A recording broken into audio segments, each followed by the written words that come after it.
someone else has argued that we have parented the generations very differently. Hmm. That if you look at my parents and perhaps how I parented, so baby boomers, we were largely expected to do what we were told. And you might Hmm. have gotten away with it sort of a little bit, but you kind of largely at least pretended very strongly that you were doing what you were told. We could debate about our youth as baby boomers and whether we really did conform or not, but I think that's has formed us as a Hmm. generation.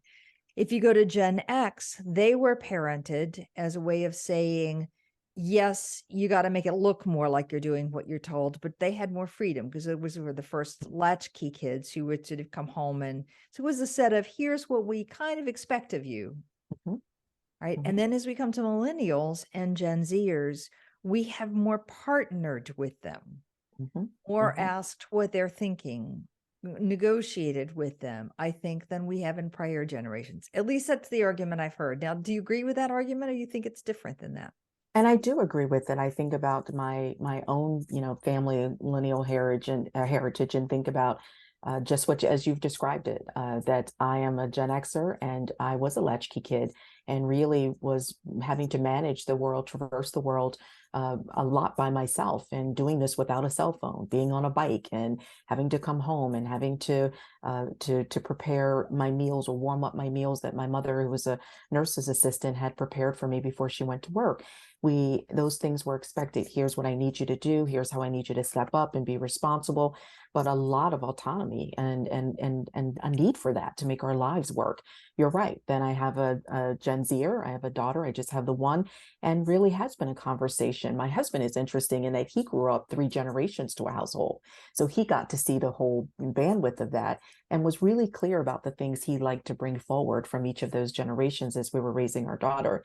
And so it's a difference. And what I also try to remind, there's no good or bad here in a lot of this, and there's no blame or fault in a great deal of this. It's just really understanding these differences, these distinctions, and also thinking about what things, again, positively we can move forward. On the other side, as much as I spend time with those who are educating and those who are hiring and managing Gen Zers, and trying to help them think through what are all the elements that are both, again, critically important or wonderful about what this Gen Z brings to the workforce, I also remind them that the narrative, some of those narratives that they've created of their own personal narrative, there's lots of accuracy to that, but also I have to remind them that some of what they think they did by themselves, or some of what they tout as was most important, that really when they stop and think about it, they wish they could have had some of these freedoms. They wish they could have had some of these ways in which we've been parented differently. And so when you get them to step back, they say, gosh, I wish it hadn't been as hard. I wish I didn't have to pull myself up by the proverbial bootstraps. And so why am I being so hard on this generation? And somehow they're slacking, when that's not the case at all. They just got a different experience. On the other side, having to say to the Gen Zers, you need to leave room for experience and be respectful of that. And certainly the way in which you ask questions doesn't have to be a challenge or doesn't have to be dismissive, but you truly can ask great questions because you do have some other experiences that you bring to the table. And there's a middle ground for both of these perspectives. Right. So it's on both sides of this.